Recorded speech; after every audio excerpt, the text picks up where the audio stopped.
Jadi Gen Z sekarang ini mesti berpikirnya bahwa suara gua ini penentu, bukan pelengkap.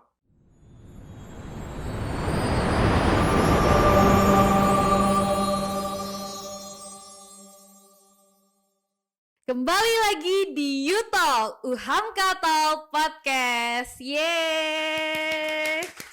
Aduh agak grogi ya, baru awal mulai. Kita ketemu lagi nih guys sama gue Dila. Dan kali ini kita kedatangan tamu spesial nih.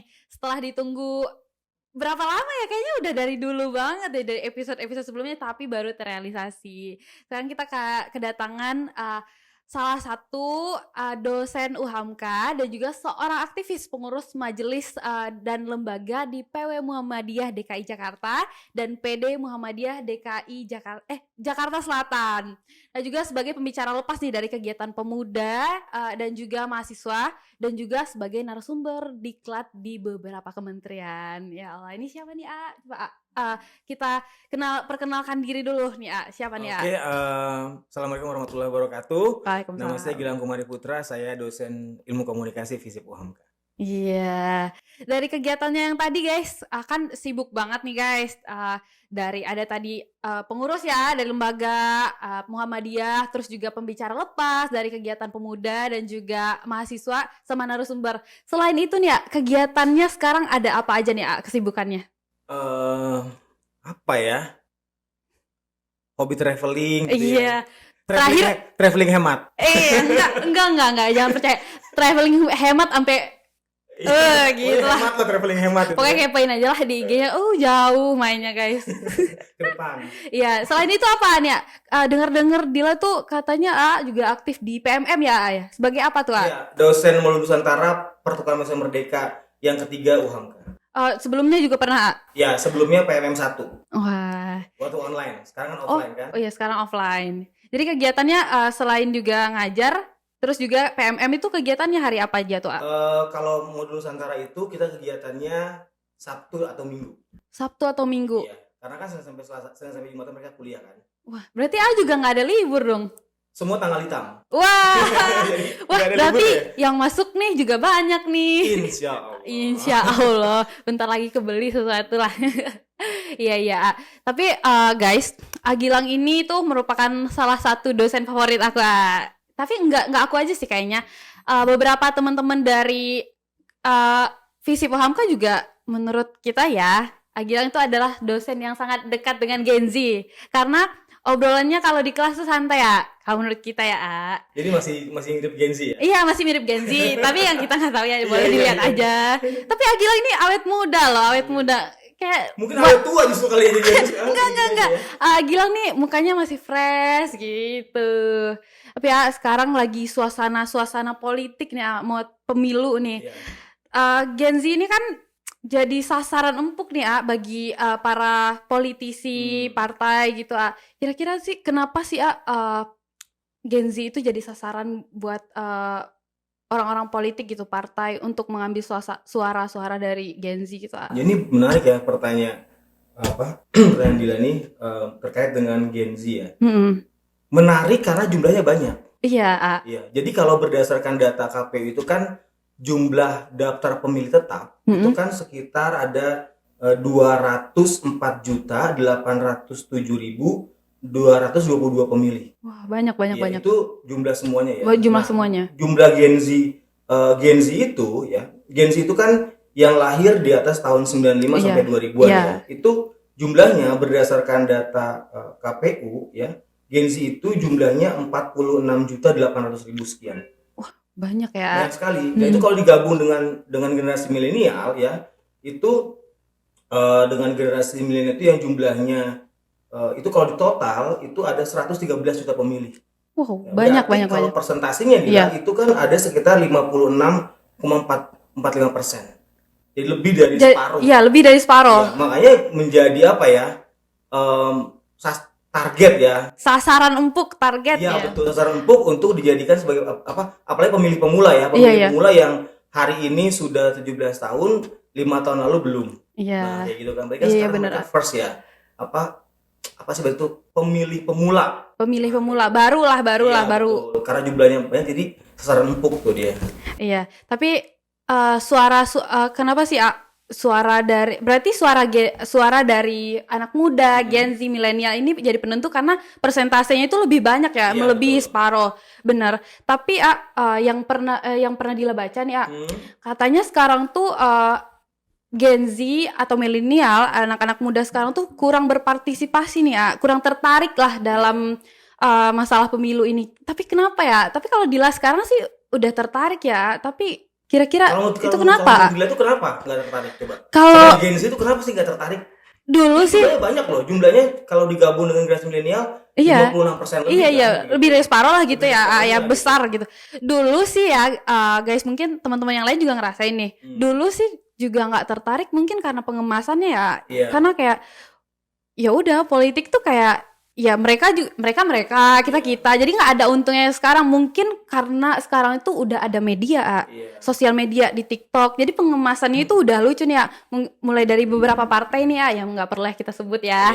Untuk beberapa partai itu sekarang udah ada TikTok.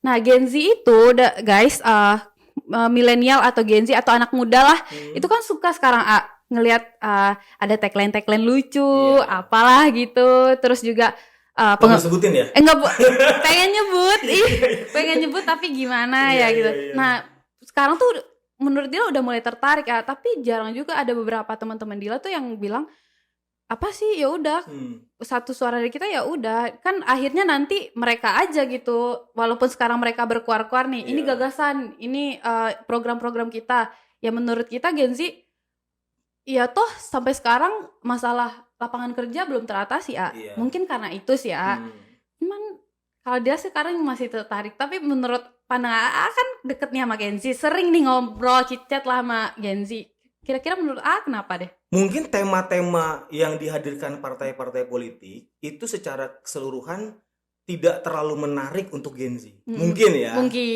Nah, bisa juga yang kedua, program yang menarik tapi pengemasannya tidak menarik. Iya nggak sih? Iya benar, pengemasannya tadi. Mungkin pengemasannya nggak menarik, packagingnya tuh nggak menarik. Nah, sehingga apa Gen Z itu ngerasa, dan generasi milenial ya, yang jumlahnya 56% sekian dari daftar pemilih tetap itu merasa bahwa kayaknya nih ya udahlah, entar tanggal 14 Februari yang paling penting gue nyoblos selesai sudah. Padahal kan bukan itu ya. Bukan gitu. itu. Justru kita itu mesti Gen Z itu harus merubah darinya dia menjadi objek lalu menjadi subjek. Kan begitu ya, bukan lagi sekedar tempat orang mendulang suara tapi menentukan nih. Menentukan. Jadi satu suara itu luar biasa loh Dila. Bayangkan coba kalau 1 juta aja kurang satu suara kan nggak jadi 1 juta kan? Nah benar. Berarti saya berpikir bahwa Gen Z dan generasi milenial itu bukan pelengkap tapi penentu. Ya, menentukan genapnya itu loh. Menentukan misalnya agar suaranya maksimal, maka suara Gen Z menjadi penting gitu. Yang paling penting mungkin begini. Yang paling penting itu Gen Z harus berpikir bahwa yang akan mereka lakukan tanggal 14 Februari ini akan menentukan masa depan mereka sampai mereka nggak lagi jadi Gen Z. Kira-kira begitu. Iya, kedepannya masalah lapangan kerja, betul, kehidupan kedepannya. Betul, sekolah kan. Begitu. Keluarganya nanti ya di mana dia akan tinggal gitu. Tapi bicara tentang partisipasi anak muda yang kurang, tapi akan bisa teratasi sih menurut Dila, karena tergantung bagaimana orang-orang di partai itu mengemas program-program mereka, cara penyampaiannya juga kan. Faktor-faktor selain itu, faktor selain cara pengemasannya itu, kira-kira faktor dari lingkungan juga berpengaruh nggak sih terhadap pemilihan? Kan ada tuh masih ada suap gitu-gitu. Betul. Jadi Gen Z itu yang harus dirubah pertama kali adalah paradigma berpikirnya. Ya, jadi dia mesti partisipasi politiknya harus pada partisipasi politik yang menentukan, bukan meramaikan. Ya. Sekarang banyak yang meramaikan ya. Bukan cuma hadir pada saat kampanye, pasang hashtag, keluar di media sosial. Bukan cuma itu, tapi juga harusnya Gen Z itu sudah berpikir bahwa kenapa ya gue milih partai ini tuh karena apa? Gue milih capres ini tuh karena apa? Bukan karena hanya senang pada individunya, tapi paham terhadap platformnya. Ini mau ngapain sih? Ini partai ini tuh 5 tahun ke depan ini akan menghadirkan apa sih, gitu kan? Capres, caleg ini 5 tahun ke depan ini akan menghadirkan apa sih? Gitu kan Dila? Jadi bukan cuma sekedar apa ya, bukan cuma sekedar ini lagi rame nih, bukan, tapi bicara apa ya, Gen Z itu harus membangun kesadaran bahwa politiknya itu harus politik yang penting gitu loh. Iya benar. Gitu, bukan hanya sekedar melengkapi tapi menentukan. Itu yang paling penting sebetulnya. Iya, makanya timbul tagline bahwa suara dari Gen Z ini penentu lah ya. Iya, betul itu. Jadi Gen Z sekarang ini mesti berpikirnya bahwa suara gua ini penentu bukan pelengkap. Gitu.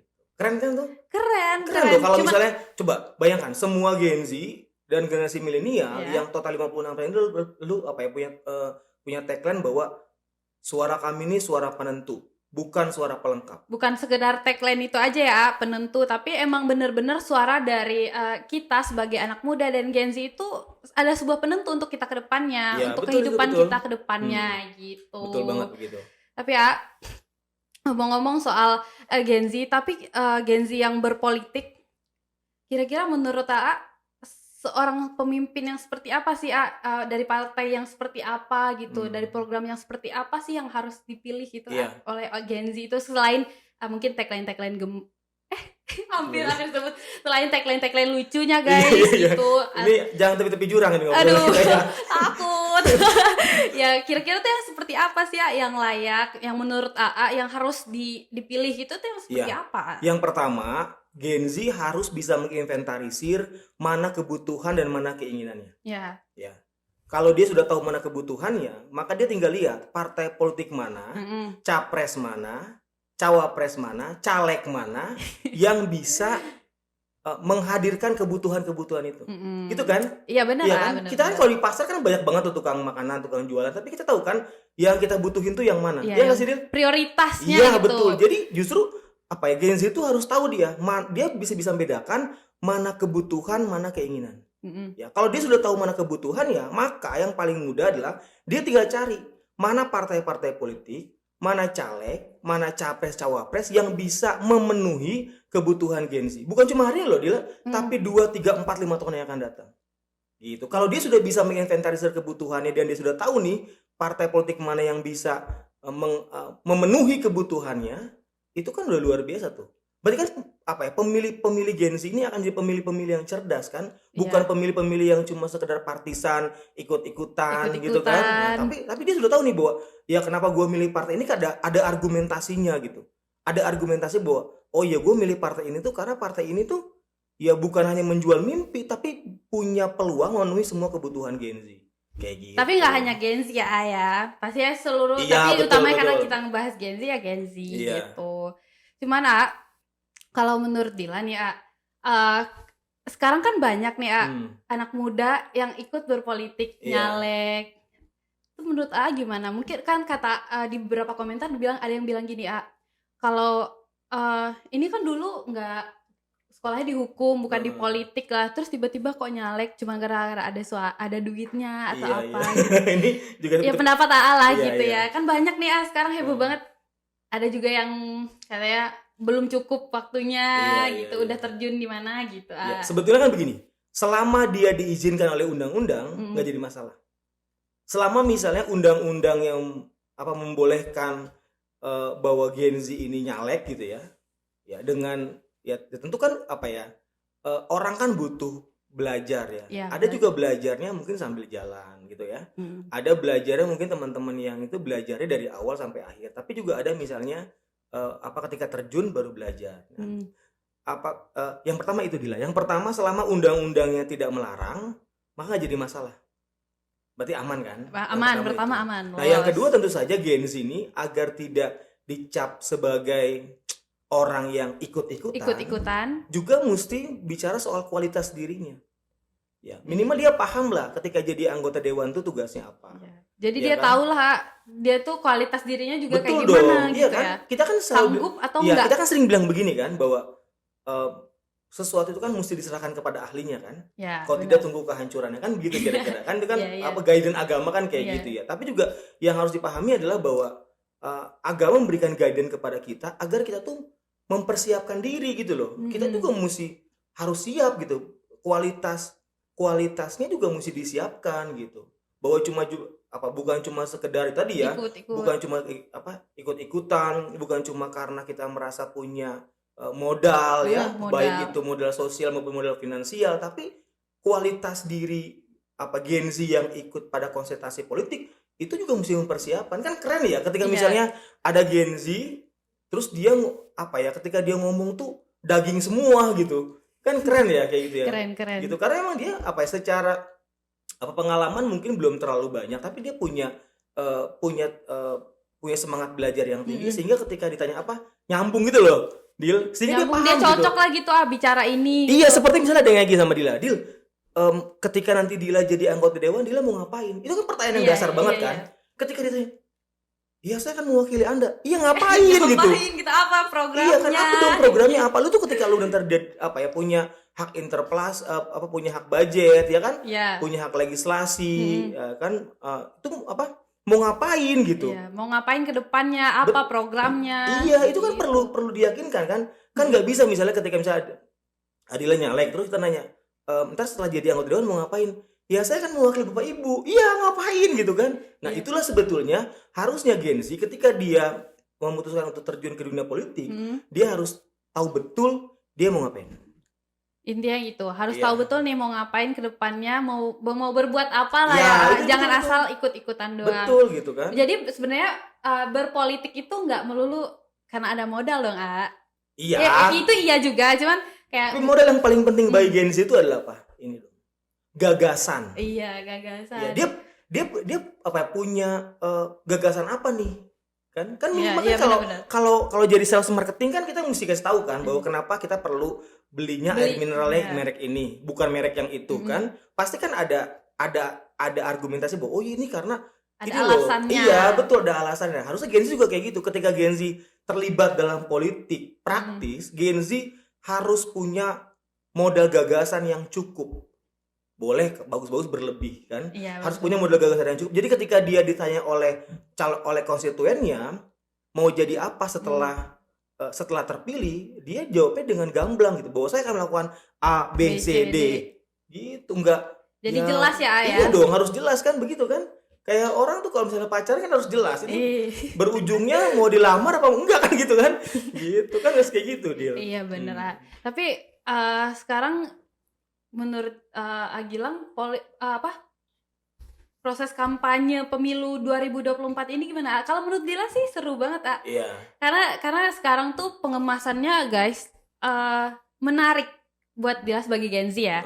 Karena dia ada potongan-potongan debat tuh kemarin potongan-potongan debat yang di crop gitu, terus alasannya kenapa? Mungkin ada yang pro ini, pro 2, pro 3. Tapi ada beberapa juga yang tagline tapi menurut seru nggak dibandingkan pemilu-pemilu sebelumnya? Lebih seru nggak sih Kalau menurut dia sih seru. Iya, pertama kita punya 3 pasang capres dan cawapres. Seru banget. Iya, seru banget. Jadi kita punya 3 menu pilihan. Iya. Ya kan? Dan masing-masing capres cawapres kan lalu menghadirkan, mereka tuh menawarkan menu apa sih? Iya kan? Kalau ada misalnya yang menemukan ada menu-menu yang lama tapi divariasi, ya kan, yang lain. Serunya apa? Karena mungkin pemilih Gen Z semakin banyak. Iya. Ya. Ketika pemilih Gen Z semakin banyak kan, maka kita bisa lihat bahwa pemilih Gen Z kan kritis. Iya. Bayangkan loh, salah kalimat saja itu bisa digoreng berhari-hari. Bisa banyak banget. Bisa banyak banget kan? Cuma gara-gara salah menyebutkan titik dengan koma misalnya kan kayak gitu kan. Itu kan sebetulnya jadi menarik. Nah, yang kedua juga karena Gen Z-nya makin banyak gitu Dil, juga kelihatannya nih partai-partai politik menyadari itu bahwa nggak bisa mereka jualan dengan produk yang lama dengan cara yang lama, nggak bisa mereka. Nggak bisa. Mereka harus mencari cara baru, mengemas dengan kemasan yang baru, walaupun mungkin isinya sama. Mungkin masih ya, yang lama. mungkin jangan kata-katanya gitu ya diubah, diperhalus. Iya, padahal kan? isinya sama. Betul, gitu. Mungkin isinya sama aja ya, tapi mungkin karena mereka mengemasnya jago gitu ya, juga mungkin serangan udaranya gitu ya, kampanye di media sosialnya semakin gencar. Iya, benar. Sekarang kayak semua capres cawapres pada punya TikTok ya kayaknya ya. Pada punya TikTok juga, tapi juga ada tuh kan artis-artis juga banyak sekarang ada di satu partai berkumpul semua. Iya, nah ketika misalnya gini soal caleg-caleg artis, ya, mereka tuh harus juga meningkatkan kualitasnya, bukan lagi bicara bahwa mereka terkenal, mereka bisa menaikkan elektabilitas partai, mereka punya peluang mendapatkan pemilih yang banyak? Belum tentu loh. Suara yang banyak ya. Belum tentu. Karena kenapa? Pemilih kita sekarang ini udah cerdas-cerdas. Ya, bahwa mereka tuh pengen itu yang berisi tapi santai gitu loh. Jadi mungkin kalau bahasa itu sering gagasan-gagasan yang serius tapi disampaikan dengan cara-cara yang santai, cara-cara yang mudah dipahami kan. Kemudian kayak gitu Gen Z kan. Bener-bener. Gen Z kan mohon maaf ya, nggak suka dengan misalnya sesuatu hal yang ribet, terlalu dipaksa, mengawang-awang. Ini apa sih? Maunya kan yang pasti-pasti aja kan. Harusnya juga partai-partai politik, capres, cawapres, caleg juga mesti menghadirkan itu. Bener. Gitu. Biar suaranya itu berimbang lah Ayah. Jadi cara pengemasan dari program-program terus gagasan-gagasan yang udah disampaikan di debat. Terus mungkin nanti kita juga menantikan ya debat-debat selanjutnya karena akan ada apa lagi nih nanti, akan digoreng bagaimana lagi betul. Nih dibagi-bagi di next-nextnya gitu. Kan kita menunggu kan ya debat selanjutnya kira-kira apa ya yang apalagi yang keluar dari mulutnya capres dan cawapres gitu kan. Kesalahan apa lagi kira-kira yang akan menimbulkan. Kadang begini loh, Gen Z juga akhirnya tertarik pada itu tadi. Iya. Kesalahan apa nih? Gitu kan? Dicari bukan kebenaran ya, kesalahannya. Iya, apa nih kira-kira salah ngomong gitu kan? Kayak gitu. Padahal itu kan sebetulnya juga nggak bagus juga sih, Dil. Harusnya itu objektif lah gitu kan. Ketika misalnya masa iya sih dari 10 kali ngomong 10 salah kan nggak mungkin kan. Pasti ada yang benar lah kan begitu. Nah, begitu juga orang kan nggak mungkin juga kalau ngomong benar semua kan. Mungkin juga ada keplesetnya, tipe gitu. Kan kayak gitu. Cuma kan begini loh. Pemilih kita itu selalu berpikir bahwa calon pemimpin itu adalah orang yang sempurna. Iya kan? Iya benar-benar. Kebanyakan yang mikir kayak gitu. Iya, orang yang sempurna, orang yang minim kesalahan. Padahal itu manusiawi. Iya, manusiawi. Tapi ada tapinya, tentu saja pemimpin itu juga harus jelas konsepnya. Punya gagasan apa, dia mau ngelakuin apa. Minimal 5 tahun ke depan dia mau ngelakuin apa. Bener. Apalagi ketika Gen Z nanya, kalau saya milih bapak, milih mas, milih mbak, saya akan dapat apa? Dapat tuh bukan bicara uang loh, bukan tapi bicara lapangan pekerjaan, kesempatan sekolah gratis, ya nggak sih? Layanan kesehatan yang murah dan terjangkau kan. Jadi gini loh, saya sering bilang ya sama misalnya saya bilang gini, kalau ada Gen Z misalnya bertanya nih, nanya nih ke caleg, Pak, saya nanti akan dapat apa ketika Bapak jadi? Itu bukan bicara uang, bukan bicara uang. Luas ya, bisa dapetnya itu masalah pekerjaan, kehidupan yang layak ke depannya. Lapangan pekerjaan. Misalnya ini, daerah dia misalnya air bersih susah. Maka kan yang dia ingin dapatkan kan air bersih dong, Gil. Iya kan? Kan kayak gitu. Jadi jangan juga misalnya nih bagi caleg ya atau misalnya calon-calon pejabat nih ketika Gen Z nanya soal akan dapat apa, itu bukan bicara soal uang. Itu bicara soal kesempatan lapangan pekerjaan, kesehatan, pendidikan. Iya benar gitu pendidikan. Kan. Sekarang kan sekolah mahal. Iya, mungkin kayak gitu kan. Jadi harus lebih. Jadi jangan berpandangan tuh terlalu sempit lah bahwa ketika nanya dapat apa lo soal dapatnya uang. Padahal bukan itu, tapi hal-hal lain loh. Mereka tuh berpikir bahwa selama 5 tahun ke depan tuh apa sih yang akan kita dapatkan? Perubahan apa kira-kira yang akan dilakukan? Kebutuhan apa sih yang coba dipenuhi oleh orang-orang yang katanya hari ini teriak-teriak memperjuangkan aspirasi rakyat kan gitu ya? Kan gitu berpikirnya. Nah, kira-kira apa sih harapan ke depannya nih di pemilu 2024 ini ya? Iya, ini pertanyaan menarik ya. Ini jawabin serius nih ya. Yang pertama, tentu kita berharap pemilu ini berjalan jujur, adil, demokratis, langsung, bebas, langsung, adil, umum, bebas dan rahasia. Iya. Nah, untuk Gen Z juga pesannya bahwa Gen Z sebagai Gen Z dan generasi milenial yang total suaranya 56% sekian itu harus menjadi pemilih-pemilih yang cerdas, pemilih-pemilih yang kritis. Ketika memilih partai, memilih caleg, memilih capres, cawapres, harus lihat mereka ini mau ngelakuin apa sih? Benar. Khususnya buat Gen Z 5 tahun ke depan. Ya, tentu saja karena pemilu 2024 ini akan kita ulangi 5 tahun kemudian 2029 ya, benar ya? Ya 2029. Iya betul ya 2029. Maka 5 tahun ini tuh mesti ada perubahan yang lebih baik dong, kan benar. Begitu ya, bukan Itu tujuannya betul ya. Ya, ketika misalnya ada program-program yang bagus harus dilanjutkan. Ketika ada program-program yang perlu diperbaiki ya harus diperbaiki, kan begitu kan. Ya, Nah, jadi jangan juga alergi dengan hal-hal yang baru, jangan alergi gitu ya. Karena justru kadang hal-hal baru ini mungkin ini deal. Hal-hal baru ini belum tentu terbukti sukses, tapi belum tentu juga terbukti gagal. Iya kan? Maka perlu dicoba kan? Perlu dicoba. Nah, kayak gitu. Itu sih, Del. Ya. Seru banget pembahasan kita hari ini mengenai politik dan pemilu 2024 yang akan ada di tanggal 14 Februari nanti nih guys. Kayaknya kalau kita bahas lebih lanjut lagi akan mengalir sampai jam ya. Sampai 2029 kayaknya. Iya, kayaknya ini perlu episode selanjutnya. Jadi segitu dulu podcast kita hari ini. Jangan lupa like, comment, and subscribe YouTube UHAMKA TV dan juga bunyiin lonceng notifikasinya. See you.